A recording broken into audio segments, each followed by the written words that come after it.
Bienvenue dans le premier épisode de Carnet vocal. J'ai appelé cette émission, ce podcast, Carnet vocal, car j'adore écrire dans des carnets et que j'ai décidé de partager avec vous 15, 20, parfois peut-être 30 minutes de réflexion chaque semaine en lien avec ce que j'ai pu noter dans mon carnet et également en lien avec ce qu'on pourrait échanger les uns les autres au besoin. Ça va être très simple, l'idée est que ce soit relativement court et je pense que ce format pourra évoluer en fonction de vos retours, tout simplement. Alors du coup, j'ai bien évidemment pris mon carnet avec moi pour pouvoir échanger avec vous quant au sujet que j'ai évoqué moi-même avec moi-même, mais que j'ai envie de vous partager. Voilà. Alors évidemment, nous sommes actuellement le 8 janvier 2026 et on ne peut pas passer à côté du nouvel an, de l'énergie du nouvel an et j'avais envie de vous en parler parce que j'ai noté là dans mes petites notes, New Year est en hiver, le nouvel an est en hiver et en fait c'est vrai que c'est un moment assez spécial dans le sens où vous le savez, moi j'adore, si vous ne le savez pas, voilà je vous le dis, en réalité j'adore tout ce qui est lundi, premier mois, premier du 1 du mois, j'adore les anniversaires, j'adore les temps donnés qui viennent clôturer ou qui viennent, bah, du coup, lancer le commencement d'un temps, d'un moment pour soi ou pour tout le monde comme l'est le nouvel an et en réalité, il y a des choses à dire sur ce nouvel an 2026. Déjà, je voudrais vous partager mon bilan 2025, tout au moins un minimum, parce que je pense que c'est important pour moi, tout simplement et peut-être intéressant pour vous. Peut-être que c'est un podcast qui peut être une influence pour vous parce qu'en réalité ou vous donner l'espoir, l'envie, je sais pas, faire miroir, vous permettre de vous sentir moins seul. En tout cas, c'est vraiment l'idée de ce podcast parce que moi, j'aime beaucoup consommer ce genre de contenu et c'est vrai que j'ai passé une éternité à me sentir seule dans le monde, la vie, parce que je pense foncièrement que nous sommes seuls. Néanmoins, j'ai toujours apprécié consommer du contenu, que ce soit sur YouTube ou du contenu podcast où les personnes parlent simplement d'elles, de leurs réflexions, qui est pas forcément toujours quelque chose à apprendre, mis à part peut-être apprendre de soi. En l'occurrence, je pense, à 2 podcasts qui m'inspirent et qui m'ont inspirée cette formule. C'est, Note à moi-même de Mona et je n'ai plus son nom de famille et c'est Garth Therapy de Amal Tahir. Ce sont 2 podcasts où 2 personnes se racontent et j'aime ça. J'aime leurs réflexions sur la vie, j'aime le fait que ça fasse miroir parfois avec ce que je ressens ou pas du tout et que dans ce cas ça m'apprenne, sur les autres. Je trouve que ça permet aussi de gagner en empathie. Enfin bref, le voilà, le pourquoi du comment et donc qu'est-ce qui s'est passé dans ma vie en 2025? Personnellement, 2025, ça a été une année, comme pour beaucoup je pense, que je clarifierais que je nommerais plutôt yin-yang. Je veux dire par là que réellement, dans chaque mauvais moment, il y a eu du bon et dans chaque bon moment, malheureusement et normalement, il y a eu un petit peu de mauvais. Tout cette année a eu un prix. Toute réussite a eu le prix de ma sueur, de mon stress et, et ça a été une année, ma foi, le bilan est positif mais d'apprentissage. J'ai appris énormément de choses sur moi, j'ai réalisé des choses sur le monde et j'en suis ravie dans un sens, bien que ça ait été assez difficile. Quoi qu'il en soit, je ne veux pas m'éterniser sur des faits trop personnels, mais plutôt vous parler du truc dont je suis le plus fière en deux trucs. Deux et demi. Dont je suis le plus fière pour 2025, du coup, c'est d'avoir dans un premier temps parlé dans l'amphithéâtre du Louvre auprès de Thanks for Nothing. Et ça a été extraordinaire. Prendre la parole au Louvre pour parler d'art-thérapie, ça a été une chose vraiment qui m'a beaucoup, beaucoup plu. J'ai également apprécié collaborer avec Dot Pierson pour monter sur scène avec elle et ses amis lors de l'avant-première de son livre. Et dans mes grandes fiertés, j'ai trop de fierté, j'ai aussi couru 10 km, sachez-le, ça je suis très très fière. Mais la très grande fierté, c'est d'avoir en fait sorti, Happy Creativity Studio. Donc pour ceux qui ne le savent pas, je suis art thérapeute et j'ai toujours fait en sorte et mon leitmotiv dans la vie est de faire en sorte que l'art thérapie soit accessible au plus grand nombre et du coup, j'œuvre en ce sens, que ce soit avec Happy Creativity sur les réseaux sociaux, aussi actuellement où je vais beaucoup vous parler de créativité dans ce podcast, mais également, avec Gang de thérapeutes où j'accompagne des art thérapeutes à développer leur activité en plus de tout ce que je fais. Et j'adore tout ça. Et en fait, pour aller au bout de ce rêve et de ces ambitions, j'ai eu une idée cette année, c'était celle de créer un studio en ligne, un petit peu comme un studio de yoga, mais qui serait un studio d'art-thérapie. Et je suis absolument heureuse et ravie d'avoir fait naître ce projet en 2025. Et d'ailleurs, si vous voulez voir ce que c'est, cliquez simplement sur le lien en description ou posez-moi des questions ou commentez, peu importe. En tout cas, c'est accessible. J'ai tout fait pour que le tarif reste vraiment le plus accessible possible, que les exercices soient accessibles, que tout soit accessible, qu'il y ait une communauté. Et je vous en parlerai davantage avec grand plaisir, mais ce n'est pas le sujet du podcast. Néanmoins, c'est l'une de mes plus grandes fiertés cette année et une autre de mes fiertés verra le jour en mai. Donc je ne peux pas vous en parler pour l'instant parce que je peux pas, tout simplement. Mais j'espère, enfin en tout cas, ça notera quand même et ça a été un truc très important en 2025, juste, c'est que je pourrais en parler qu'en mai. Donc voilà, mes fiertés. N'hésitez pas en commentaire à mettre une ou deux de vos fiertés, ou trois ou quatre, peu importe, mais je serais ravie de vous lire. Voilà. Et maintenant, parlons de 2026, accueillons 2026 ensemble. Déjà, j'aimerais vous inviter là, pendant ce podcast, à l'instant T, à prendre un instant, fermer les yeux si vous pouvez et prendre une longue et lente respiration. Allez-y, on inspire, on inspire, on inspire. Et on souffle. Encore une. Allez, fais-le. Super. Simplement pour que le système nerveux se calme un petit peu. Je dois vous dire que moi, je suis pas très à l'aise devant cette caméra et me dire que ce que je dis là va être enregistré et publié par mes soins d'ailleurs, mais voilà.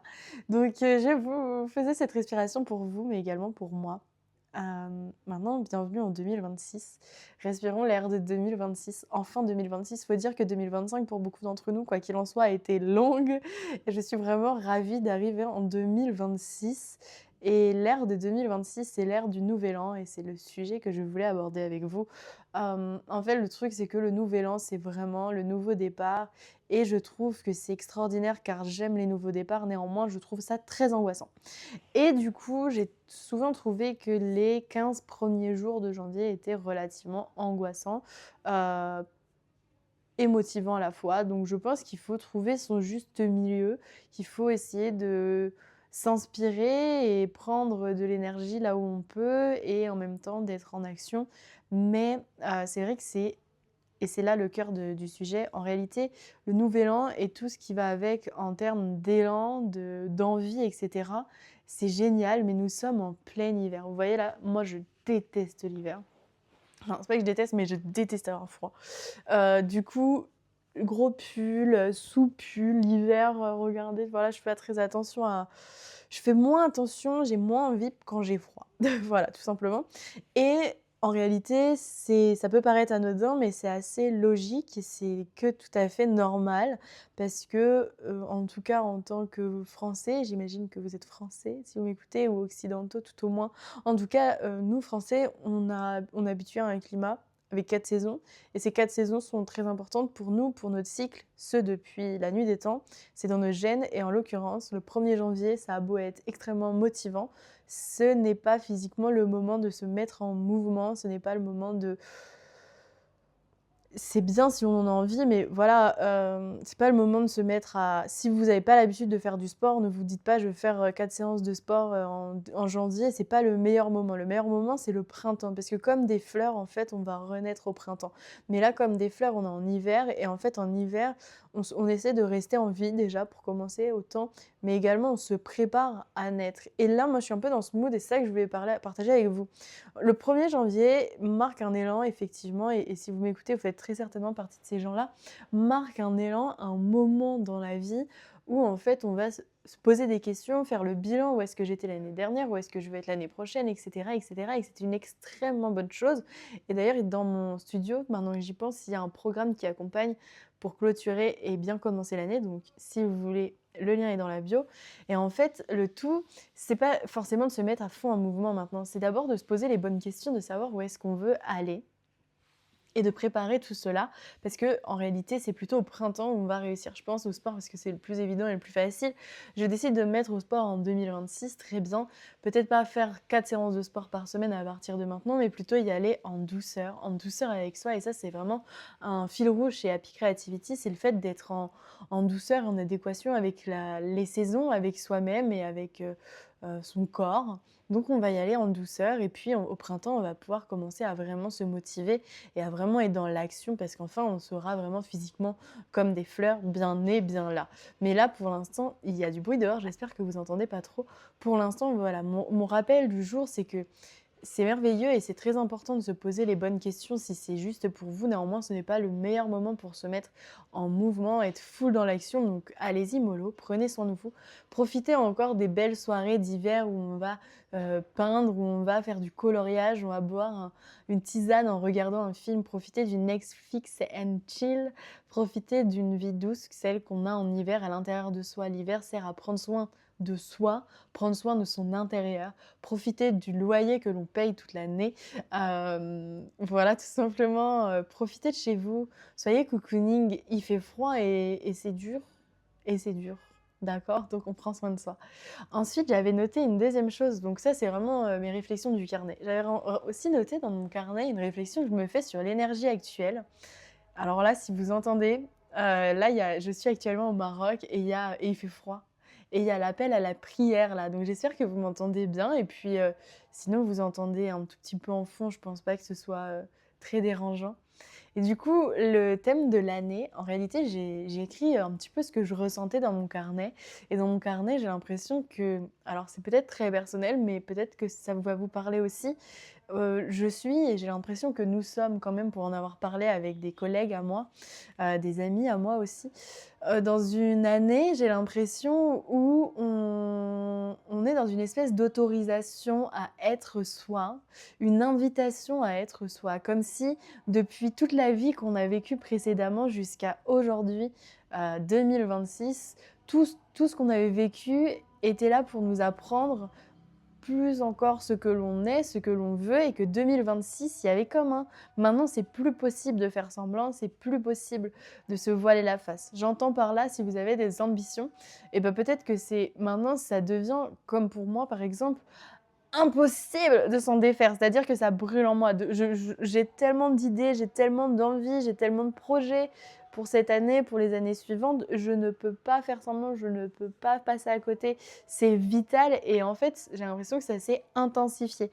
Alors, est-ce personnel? Mais j'en ai parlé avec d'autres personnes et j'ai l'impression. Donc peut-être que c'est votre signe aussi à entendre et peut-être que c'est le moment pour moi de vous influencer en se disant est-ce qu'on se dirait pas, même si c'est pas une question d'énergie, que 2026 c'est l'année, celle où on ne peut plus faire autrement que d'être nous en fait et d'aller voir qui nous sommes.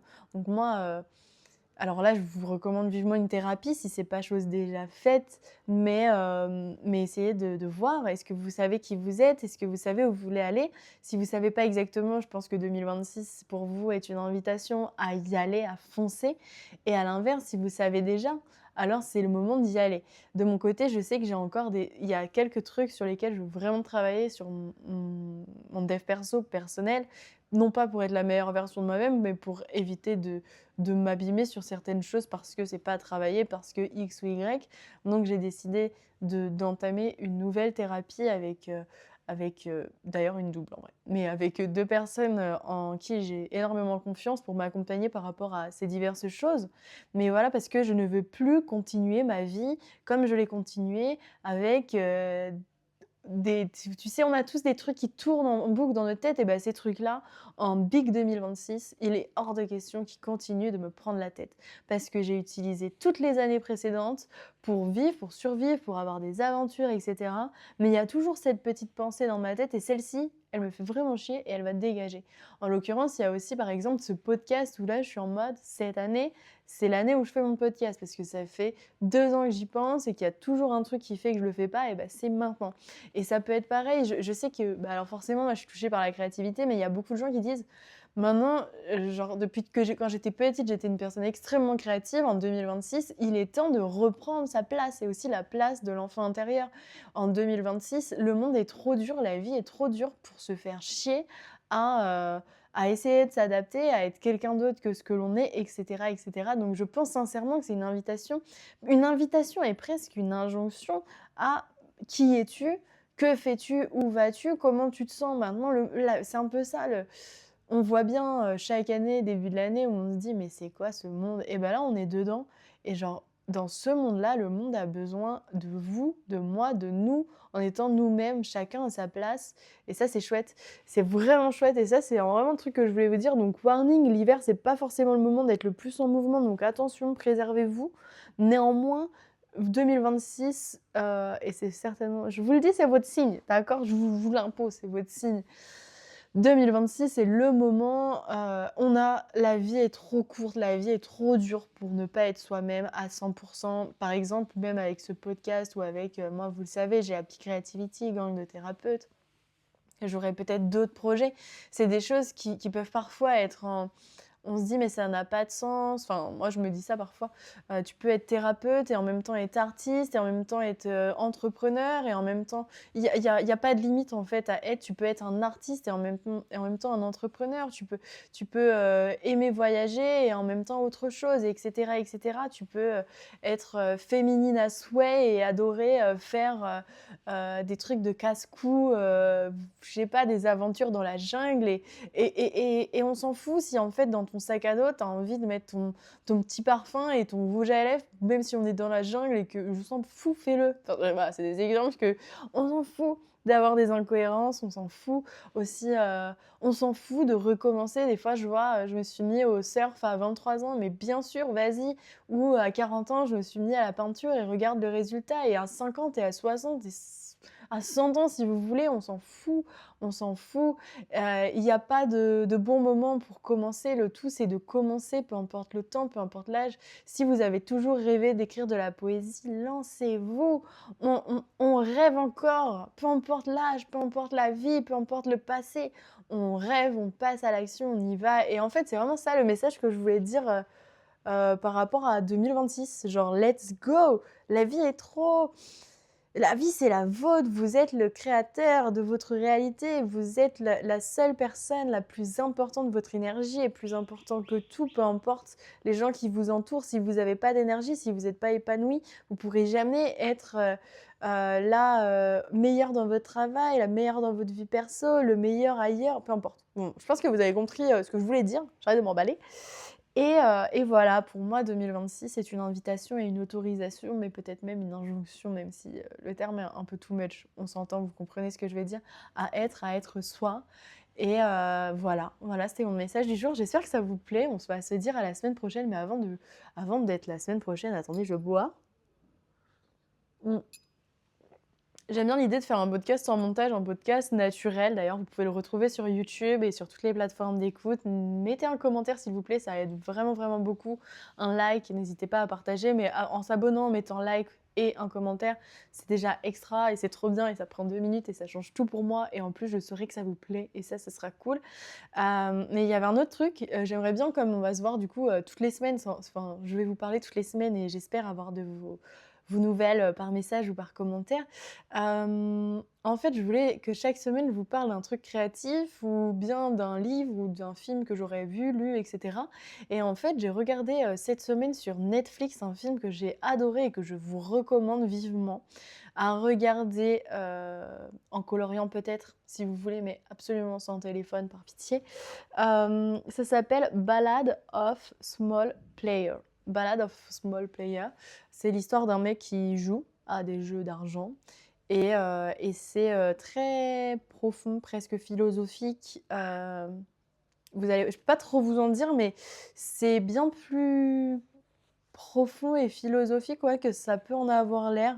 Ça se passe, en Chine, il me semble et il y a un côté même spirituel, c'est hyper intéressant, c'est très bien filmé, j'ai trouvé les couleurs très belles. C'est un peu dur, c'est le genre de film où on en ressort, bon pas du tout, triste, hein, je pense pas, à moins que ça vous touche personnellement, mais on en ressort différent. C'est vraiment, moi ce que j'ai ressenti, alors ça m'est propre, donc j'attends votre avis et c'est vraiment, je connais, donc il y a Natacha Guillemot qui est aussi art thérapeute qui dit toujours que, l'art, en fait, qu'est-ce que c'est l'art? C'est avant tout quelque chose qui nous touche, que ce soit moi, vous, on ne sera pas touché par la même chose, mais tant que ça nous touche et bien, c'est de l'art. Peu importe que ce soit beau, moche, parce que ça, c'est personnel. Le tout de l'art, c'est que ça touche et ce film m'a touchée, alors je vous invite à le regarder et je vous dis à très bientôt, à la semaine prochaine pour une interview créative qui sortira donc le mardi et le jeudi pour le carnet vocal avec moi-même. Gros bisous, prenez soin de vous, au plaisir d'échanger. Ciao.